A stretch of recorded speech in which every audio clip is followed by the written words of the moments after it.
আসসালামু আলাইকুম। আমার তানভীর কিন্তু অনেক সুন্দর সালাম দেয়া শিখে গেছে। তো আপনারা সবাই কেমন আছেন? আশা করি ভালো আছেন, যে যেখানে আছেন সুস্থ আছেন। তো এই যে আজকে যে গরম পড়তেছে, এই গরমে সবাই অস্থির হয়ে গেছে না? তানভীর আজ অনেকবার মানে 2-3 বার গোসল করছে না বাবা? তার ভিতরে ফ্যানটা নষ্ট হয়ে গেছে। হাই আল্লাহ। তার ভিতরে তানভীরের হলো অনেক খারাপ অবস্থায় যাচ্ছে, কারণ প্রচুর পরিমাণ ছাদের গরম। তো চার্জার ফ্যান আছে, সেটা দিয়েও আর হচ্ছে না, কারণ ওইটা দিয়ে তো একজন বাতাস খাইতে পারে, একসঙ্গে বসলেও কাজ হচ্ছে না। তো তানভীরের অবস্থাটা কি দেখেন, শুধু ঘামছে আর যায় গোসল করতেছে। তো অনেক গরম ধরছে না বাবা?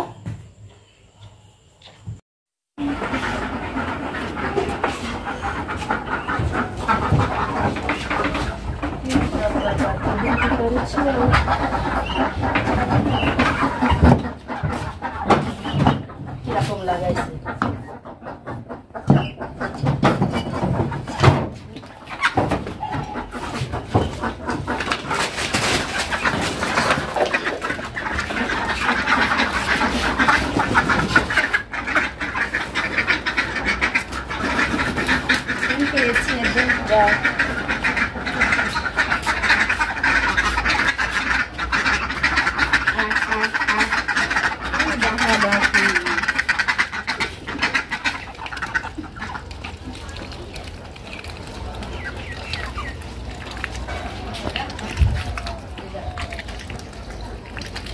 ওই যে শখের হাঁসগুলো কিন্তু আস্তে আস্তে বড় হয়ে গেছে। প্রতিদিন প্রচুর পরিমাণে খাবার দিতে হয়, এই জন্য ভাবছি যে কয়েকটা বিক্রি করে দেবো, অল্প করে রাখলে খাবার দেওয়ারও সুবিধা। তো দুপুরের রান্নার জন্য এখানে আমি হলো শুকনো মরিচ, কাঁচামরিচ, পেঁয়াজ, রসুন আর হলো মটরশুঁটি ছিল, তো সেই মটরশুঁটিটা ভর্তা করার জন্য তো এখানে লাল লাল করে আর কি ভেজে রাখছি। আসলে এই মটরশুঁটি ভর্তাটা এতটা টেস্ট হয়, তো এখনও যারা খান নাই তারা অবশ্যই ট্রাই করে দেখবেন। অনেকটা একটা মুখরোচি খাবার, আর দুপুরে যখন পুরাটা গরম ভাতের সঙ্গে এই ভর্তা খাওয়া যায় অনেক ভালো লাগে। আমার কাছে তো খুবই ভালো লাগে, এই জন্য করছি। আর তরকারি আজকে একটা করছি, কারণ এখন গরমের মধ্যে 2-3টা তরকারি রান্না করলে সেই তরকারিটা নষ্ট হয়ে যায়। তো এই যে এখানে এগুলো ভেজে নিছি, তো এগুলো এখন বাটবো। তো এই যে এখানে হলো ঝোলের তরকারিটা করে ফেলছি, রুই মাছ, চাল কুমড়া, বড়ি। আর এটা সেই হলো ভর্তাটা রেডি করে নিয়েছি, এটা মটরশুঁটি আমারে না বাবা। আর এখানে পেঁয়াজ কেটে রাখছি, তো সেটা হলো ভর্তা করার জন্য। তো সব রেডি করে রাখছি, আপনাদের ভাই আসলে আর কি ভর্তাটা করে ফেলবো। আর এই যে তানভীর ভাই আর কি, তানভীরের অনেক খিদা পাইছে, সকাল থেকে বেশি একটা খাই নাই। তো রান্না যেহেতু হয়ে গেছে, ওকে আগে খাওয়াই দিব। তো ভর্তাটা এমনই থাকবে, ওর বাবা আসবে তারপরে মাখবো। তো যে এখন বিকেল টাইম, তো আসছি হলো ছাদে। তো সায়ামনি গাছে পানি দিবে আর কি। তো গাছটা কেমন যেন মরে গেছে, তারপরও একটা ফল ধরছে, তো পানি না দিলে হ্যাঁ ওটা কি আর বড় হয়? তো আমি এইমাত্রই বলতেছিলাম যে বড় হোক বা না হোক, তারপরও একটা জিনিস লাগানো আছে, ধরে আছে, পানিটা দিলে ভালো হয়। তো চলেন দেখি, যে ছায়ামনি বলছে যে শুটকি হয়ে গেছে, তো দেখি শুটকি কেমন হয়েছে। আমিও জানতাম যে এটা বেশি একটা বড় হবে না, যেহেতু গাছের জোরটা কমে গেছে, গাছের বয়স হয়ে গেছে। এই দেখেন, এই যে এইখানে সবুজ দেখা যাচ্ছে ফলটা, তো গাছটা কিন্তু মরে গেছে, প্রায় বয়স হয়ে গেছে। আর এই যে রোহানের মরিচের চারাগুলো বেশ বড় হয়ে গেছে। ওই যে ওইগুলো কি যেন অপরাজিতা নাকি, এই যে বোম্বাই মরিচ না কি জানো, বোম্বাই মরিচই। তো মরিচগুলো সব তুলে নিচ্ছিল, আবারও সব কুশি বের হচ্ছে, আবারও ফুল আসতেছে। আর এদিকে তানভীর দুপুর থেকে মানে আসরের নামাজ পড়ে আসছে, আসার পরে সব ফুটবল খেলছে, তারপরে তাহিদ, তানভীর এরা। তো এরা এখন গোসল করতেছে, তো আবারও হলো মাগরিবের নামাজে যাবে। এই জন্য দেখেন তানভীর গোসল করতে ঢুকছে আর এই যেই তাহিদটা যায় আবার জ্বালাতন করতেছে। তো আজকে আপনারা সবাই জানেন যে নিশি আপা আসছিল, এক আপু কমেন্ট করছিল যে নিশি আপা আসলে তো পুরো আসার থেকে সব কিছু যেন একটু ভিডিও করে দেখাই। তো আসলে মানুষের সব কিছু কিন্তু সবসময় দেখানো ঠিক না।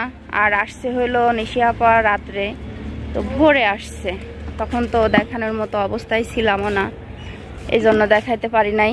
আর অনেকটা আজকে শরীরটা খারাপ লাগতেছিল, মাথা ব্যথা গরমে, তো এই জন্য সকাল সকাল আর কি রান্নাটা সারছিলাম, সেরে অনেকটা সময় ধরে শুয়েছিলাম। তারপরে হলো দুপুরের খাওয়া দাওয়াগুলো করছি, তারপরে নিশি আপার সঙ্গে দেখা করতে গেছিলাম। তো আসলে এই জিনিসটা কিভাবে যে বলবো, তো নিশি আপার মুখের দিক তাকায় আমার বুকটার মধ্যে ফেটে যাচ্ছিল যে কতটা শক্ত হয়ে নিশি আপা কথা বলতেছিল। তা আসলে আল্লাহ যেন তার ভিতরে সহ্য ক্ষমতাটা বাড়াই দেয়। তো একদিন না একদিন সবার তো যাইতেই হবে। তে একটাই আফসোস যে সে তো আর মাকে চোখে দেখাটা দেখতে পারে নাই, এটাই। তা আপনারাও তার জন্য দোয়া করবেন, চাচির জন্য দোয়া করবেন, সেই জন্য বেহেশতে নসিব হয়।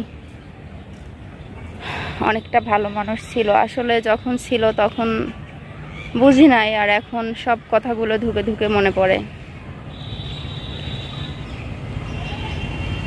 তো এই জন্য আর সারাদিন ভালোভাবে কোনো কিছু ভিডিও করি নাই। তো এখন এই যে ছাদে অনেকটা কাপড় চোপড় ছিল, সায়মনে আসছে, বললাম যে পানি দিতে যাবি, চলো যাই তুলে নিয়ে আসি। আর এতটাই খারাপ লাগে, মনে হয় না যে মানুষের মধ্যে যাই বসি কি দুইটা কথা বলি। সবসময় মনে হয় যে নিজে নিজে একা একা থাকি। মনে হচ্ছে যে আজকে বৃষ্টি আসবে, অনেকটা মেঘ হয়ে আছে। এই দেখেন চারিদিকটা একেবারে মেঘ হয়ে আছে, কেমন জানি এই সাইডটায় আরও বেশি মনে হচ্ছে কোথাও একটা বৃষ্টি হয়েছে। প্রচুর গরম ধরছিল, তো মনে হচ্ছে ছাদে এসে একটুখানি ঠান্ডা হাওয়া হচ্ছে আস্তে আস্তে শিনশিন করে। দাঁড়াও দেখাই, এই দেখো, এই দেখো, এই সুজা দেখো, এটা কি মেঘ না কিছুর ধোয়া? এই দেখো কেমন জানি হয়ে আছে, মনে হচ্ছে ধোয়া বদ্ধ হয়ে আছে। তো লিচু গাছটা একটু দেখাই আনে, অনেকটা লিচু তো মেলা লাল হয়ে গেছে, এটা পারবি না? হ্যাঁ বোম্বাই লিচু এত তাতে লাল হয় নাকি? পাগল, বোম্বাই না, বোম্বাই হলে আরো বড় বড় হইতো, এত তাড়াতাড়ি কি লাল হয়? আরো বড় হবি। আটের লিচু গোল গোল হয়। যাই হোক, আমি অতটা ভালোভাবে চিনি না, আমার ছায়ামনে যতটা চিনে তো আমি চিনি না। ছাদের কোলে যায় না, একটু কোলে দাঁড়াইছে তো মনে হচ্ছে মাথার ভিতরে আরো বেশি টাওয়ার খাচ্ছে। তো এই যে রাত্রের খাবারের জন্য হলো দুধ বার করছি, তো দুধটা আর কি এখন আমি ভিজায় রাখবো। তো ভিজায় রাখলে আর কি বরফটা ছেড়ে যাবে, আর আপনাদের ভাইয়া আসতে আসতে হলো রাত 10টা বাজবে, তো ততক্ষণে বরফটা হয়ে যাবে, তখন জ্বালাই দিলে আর কি রাত্রের খাবারটা দুধ দিয়েই হবে। তো দুধ দিয়ে ভাত খাইতে বেশ ভালোই লাগে। আর এই যে এখানে হলো তানভীরের আম দিয়েছিল, তো আমটা আছে, তো দুধটা জ্বালাই দিয়ে আর কি আমটা দিয়ে চেটকায় ভাতটা খাওয়াই দিলে হয়ে যাবে। এটাই হচ্ছে রাত্রের খাবার।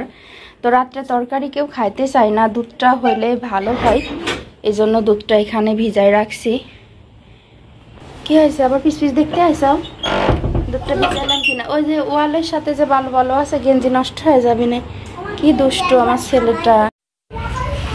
বিকেল টাইম বলছিলাম যে মানে সায়মনে ওর কাপড় চোপড়গুলো ভিজাইছিল, তো বলতেছিল যে আমি ধুয়ে দেব। তো এই মুহূর্তে আর কি ভাবে ডাকছিল, তো উপরে গেছিল, এই আর আসার কোনো খোঁজ নাই। দেখতে দেখতে পরে হলো আমি ধুয়ে দিছিলাম। এখন যে উঠাবে সে উঠানোর এটাও নেই, তো কাকির কাছে অনেকটা সময় দেয়। এই যে দেখেন সব ওরই কাপড় চোপড় এক থেকে সকালে ধোয়া লাগে, তানভীরের, ওর বাবার, আমার, আবার ওরগুলোও ধুতে হয়।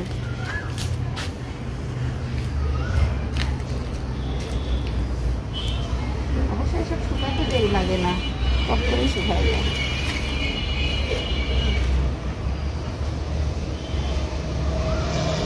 এই উনা দিয়ে মেলা রং উঠছে, যদি সুতি হয়তো না তাহলে কিন্তু কালার চেঞ্জ হয়ে যায়। তো শিফনের ওড়নার জন্য কালার ঠিকঠাক আছে, অনেকটা রং উঠছে, লেজের কালারগুলি চেঞ্জ হয়ে গিয়েছিল, মানে কালচে হয়ে গিয়েছিল, তাই ভাবছি হয়তো বা মনে হয় ভালো দেখা যাবে না। তো যখন পরে আবার রান্না মানে খাওয়া দাওয়া শেষ করে আসছে দেখি তো কি অবস্থা, নাহলে আবার একটু ধুয়ে দিতাম। তো দেখছি যে না, যখন পানিটা ঝরে গেছে তখন ঠিক হয়ে গেছে।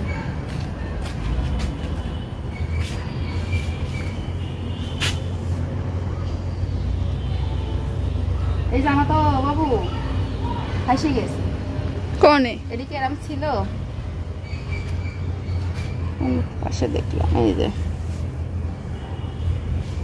সানি সব সিরার পালা এসে গেছে, সামনে ঈদ আসতেছে, এখন ছিললে আবার বানানো যাবে।